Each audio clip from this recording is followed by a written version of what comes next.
Stoicisme, sejatinya bukanlah tentang menekan emosi atau menjalani hidup dengan kaku. Ia lebih kepada memahami inti kehidupan, fokus pada hal-hal yang bisa kita kendalikan, dan membangun ketenangan batin. Meskipun 7 praktik yang akan kita bahas dalam video ini menunjukkan suatu jalan yang terstruktur, biarkan stoicisme mengalir dalam hidup Anda, beradaptasi, dan tumbuh sesuai kebutuhan Anda. Seperti yang diungkapkan oleh Marcus Aurelius, pembalasan terbaik adalah tidak menjadi seperti lawan Anda. Janganlah menjadi musuh bagi kedamaian dan kesejahteraan Anda sendiri.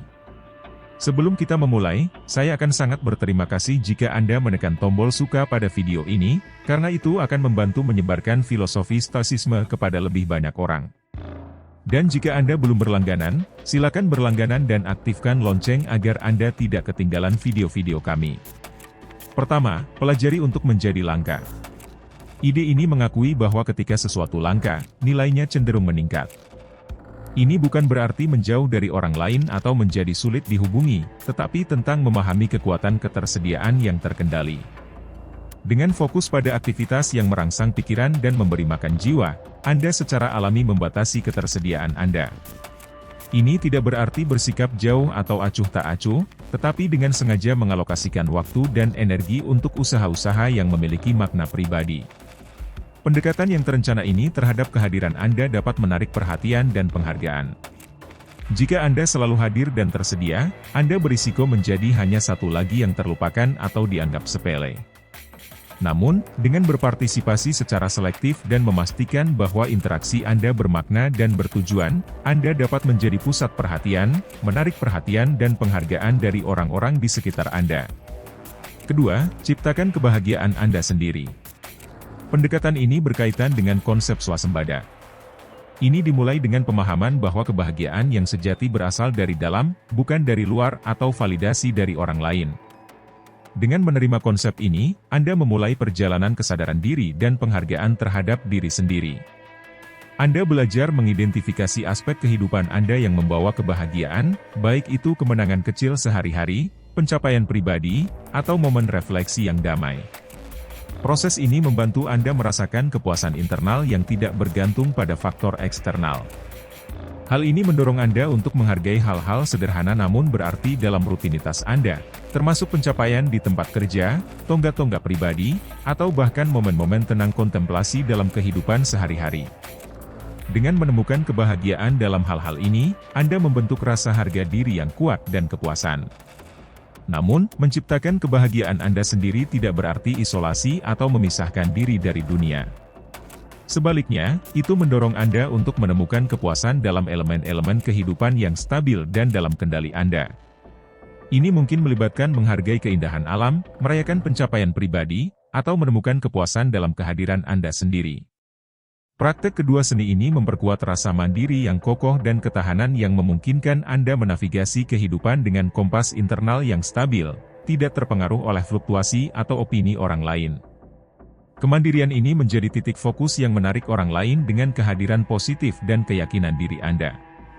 Ingatlah bahwa kebahagiaan adalah upaya yang sangat personal dan internal. Dengan membentuk jalan Anda sendiri menuju kepuasan, Anda memancarkan energi yang menarik orang di sekitar Anda. Ketiga, pelajari seni untuk mundur. Mundur mencerminkan penghargaan terhadap diri sendiri dan kesadaran akan batas. Ini menekankan kebijaksanaan dalam mengakui kapan waktu untuk mundur dari situasi atau hubungan yang tidak sejalan dengan nilai atau kesejahteraan Anda. Ini bukan tentang tindakan impulsif, melainkan tentang keberanian dalam membuat keputusan yang terencana, memastikan bahwa apapun yang Anda lakukan benar-benar melayani kepentingan terbaik Anda. Praktik ini adalah tanda dari kekuatan dan keyakinan pada nilai-nilai Anda sendiri. Mengetahui kapan harus mundur adalah tindakan yang meneguhkan nilai-nilai Anda.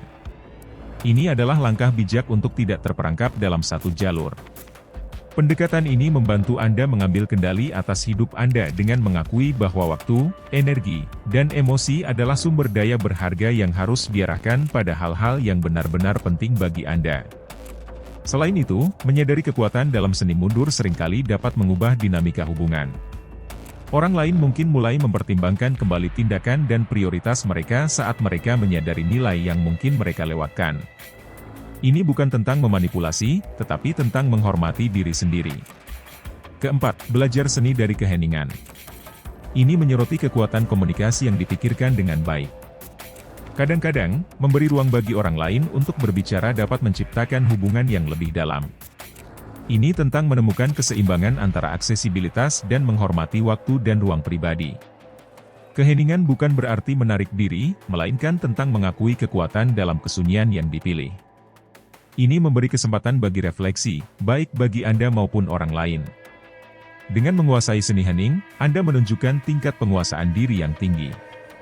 Ini menunjukkan bahwa Anda tidak tergantung pada percakapan konstan, tetapi menghargai komunikasi yang bermakna. Ini dapat mengarah pada hubungan yang lebih mendalam dengan orang-orang di sekitar Anda. Pastikan Anda memiliki ruang untuk diri Anda sendiri. Saya paham bahwa terkadang penting untuk memberikan jeda, baik untuk merenungkan atau untuk memberi kesempatan kepada orang lain untuk berbicara. Keheningan bukanlah tanda bahwa Anda tidak ramah atau sulit dijangkau, melainkan kesadaran akan kekuatan dalam memberi ruang. Ini menciptakan kesempatan untuk berinteraksi dengan lebih dalam dan bermakna. Dengan menghargai kebutuhan akan keheningan, Anda menunjukkan penguasaan diri dan kepercayaan diri yang kuat. Anda tidak terdorong oleh keinginan untuk terus berbicara atau berinteraksi, tetapi mengutamakan komunikasi yang substansial dan bermakna. Keheningan juga dapat mengarah pada percakapan yang lebih bermakna. Ini memungkinkan Anda untuk mempertimbangkan kata-kata Anda dengan cermat, memastikan bahwa setiap percakapan memiliki kedalaman dan relevansi. Dengan mengambil keheningan sebagai alat untuk pemahaman yang lebih dalam, Anda mempromosikan interaksi yang lebih otentik dan jujur. Kelima, kuasai ruang Anda. Menguasai ruang Anda berarti memiliki kejelasan dalam komunikasi Anda. Berbicara ketika Anda memiliki sesuatu yang berharga untuk dikatakan, dan tidak ragu-ragu untuk memimpin ketika perlu. Ini bukan tentang ego, tetapi tentang keyakinan dalam nilai yang Anda bawa. Ini menunjukkan bahwa Anda menghargai diri sendiri dan nilai kontribusi Anda.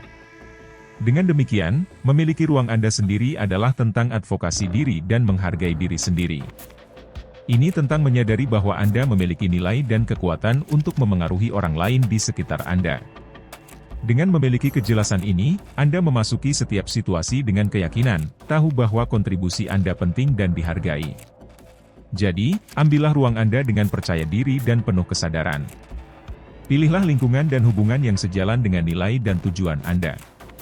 Menghargai diri sendiri berarti memilih dengan hati-hati di mana Anda menghabiskan waktu dan energi Anda, memilih ruang di mana Anda dihargai dan diakui.